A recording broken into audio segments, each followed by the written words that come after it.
As Griffin said, it is a beautiful day here at Bart Kaufman Field, and let's hope it stays that way when Indiana hosts this season's Big Ten tournament. This will be the first time since 2010 that a Big Ten school has held the event, and the first time ever for IU. Bart Kaufman Field is no stranger to premier events, as they hosted the NCAA regional round in 2013 and 2014. And what better place is there to be than Bloomington on a day like today? Guys? Weathered that storm very, very well, and I know a lot of pitchers have some before the game, pre-game rituals. Do you have any of those you'd like to share with me? Congratulations on your win here tonight. And Kentucky is a team that you'll see in tournament play. And what are some adjustments after watching tonight's performance that you want your guys to make when it comes to tournament time? Indiana center fielder Logan Kalitha did not always plan on pursuing a career in collegiate baseball. He was all lined up to go play wide receiver at Austin Peay University in Tennessee when him and his coaches decided that he would be better suited for a career on the mound. He accepted a community college offer from John A. Logan College in Illinois, and he played 2 years there before he transferred to Indiana. He got a call from Coach Leminis offering him a spot on the Hoosiers baseball team, and he accepted a day later. Kalitha has hit the ball 46 times this season, and 7 of those have been home runs, and he scored 46 runs for the Hoosiers. I know for one thing, IU is definitely glad that this athlete made the switch from running routes to running bases.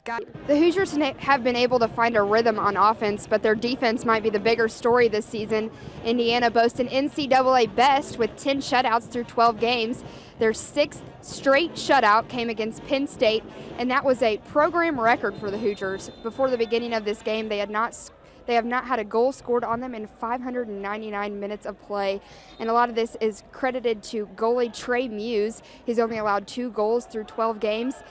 Illinois' first base coach, Casey Fletcher, is keeping it in the family here as he comes back and helps out this program. Casey's dad, Darren, played for the Fighting Illini, and he holds several program records after his time at Illinois. He went on to play for 14 years in the major leagues, and he played for a number of different teams. But that family ties do not stop there. They go back even farther, another generation. Casey's grandfather, Tom, also played for Illinois. Casey played for Illinois for 2 years after transferring from a community college, and when he came back to coach, he said that it was his way of carrying on the family's legacy, and he also felt like coaching helped him give back to the program.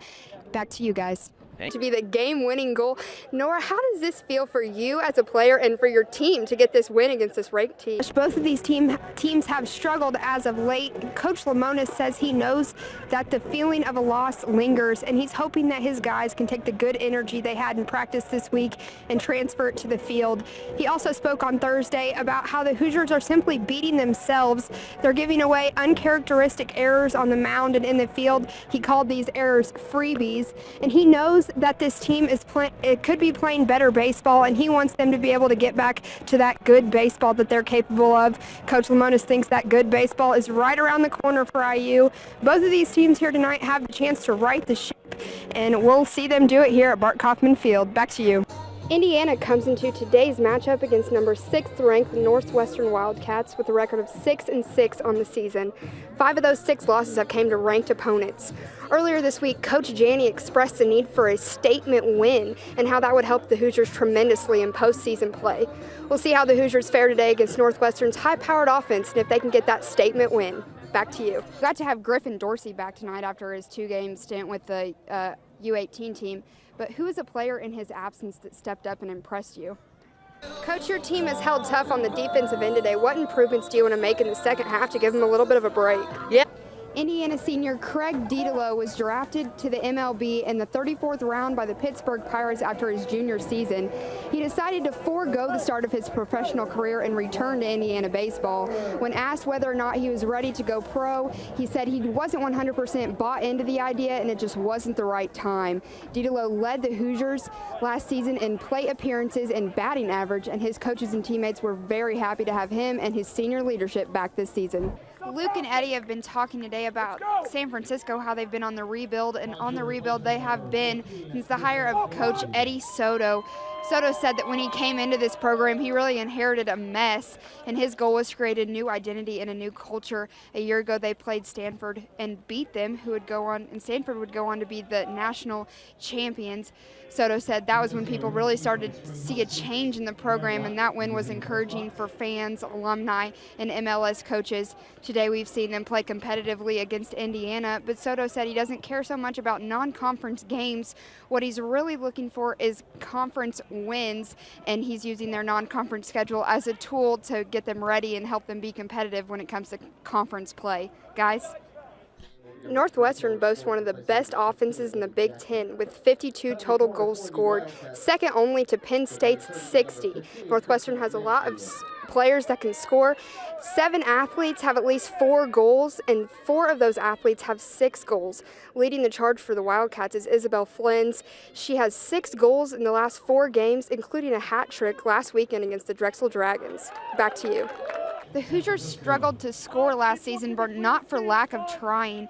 They averaged 17.38 shots on goal per game, which led the NCAA, but they only netted 30 of those goals in 21 games. So Coach Todd Yegley set out to recruit a more dynamic set of scorers. We already saw Mason Toy score a goal in this game today, and Griffin Dorsey is another one of those freshmen that have already contributed to team scoring. He secured the win against San Diego with a goal. And another freshman making an impact early is Trey Muse, who is the goalkeeper, and he won this position, which is impressive due to the fact that the Hoosiers boast one of the best back lines in the NCAA and only allowed 16 goals last season. This is definitely a group to keep your eye on during their career here in Bloomington. Guys? Well, the Giants weren't very good to begin with, so we know they aren't making the playoffs. But out of those teams with injuries, which teams do you think have a chance at the playoffs? Welcome to IU Sports Media. I'm Kate Porter. When someone's not doing their job, they risk getting fired. That goes for everyday people and for NFL players. Mike Glennon was fired from his starting quarterback job on Monday by the Chicago Bears. In his place, rookie Mitchell Trubisky, who the Bears drafted with the 2nd overall pick this year. Trubisky won the backup quarterback job with an impressive preseason, beating out veteran Mark Sanchez. He'll get his first chance to lead the Bears in the regular season on Monday as Chicago hosts the Minnesota Vikings. Welcome to IU Sports Media. I'm Kate Porter. Bloomington will play host to one of the biggest college soccer games of the year tomorrow as 2nd-ranked Indiana hosts 4th-ranked Notre Dame at Bill Armstrong Stadium. On Friday, the Hoosiers demolished Rutgers 5-0, moving their overall record to 6-0-2 on the season. Meanwhile, Notre Dame suffered their first loss of the season, dropping the game to unranked Virginia. The Hoosiers have been dominant all season, outscoring opponents 19-2 through 8 games. Tomorrow's game kicks off at 7 p.m. on Big Ten Network. Welcome to IU Sports Media. I'm Kate Porter. I'm joined by Ramir Williams today to talk a little bit about the NFL. And Ramir, I'm going to start off with a question about the Eagles. They are soaring under the leadership of Carson Wentz. Is this a powerhouse that's here to stay, and why would they be a powerhouse here to stay? It was a crazy Sunday in the NFL with several games coming down to the final seconds. The Chicago Bears upset the Pittsburgh Steelers 23-17 with former IU running back Jordan Howard scoring in overtime from 19 yards out to seal the victory. Elsewhere, the New England Patriots needed a last-minute rally to beat the Texans 36-33.